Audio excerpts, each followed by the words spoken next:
Habang nakalive nga ako dito sa TikTok, ay bigla na lang sumali si Juliet. At ito ba naman ang sinabi niya? Papakitawan kita maghirara. Simula na nga tong game at papakitaan niya daw ako maghirara. Tinulungan niya ako sa blue ba para mabilis ko ito makuha. Pero mirara nga pala siya dito kasi ano sabi niya meta daw to. Dumalaw na nga agad ako sa tab kasi naka-vision siya dito. Buti na talaga naka-vision siya at nakita ko dito yung mga kalaban. Kaya agad-agad namin tong tinipihan. Mayabang.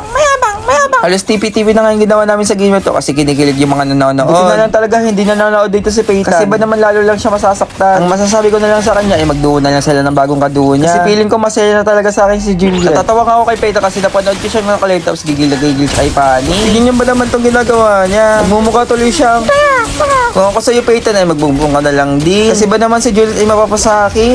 Mag-focus ka na lang talaga sa bagong kaduo mo. Kasi ako na bahala dito. Nagulat nga ako sa ginawa dito ni Juliet. Kasi ba naman siya ay pinagpalit sa kabet. Napasabi na nga lang talaga ako ng halimaw ka. Kasi ba naman ang galing niya maghirara. Bagay na bagay nga kami kasi parehas kami yung palo.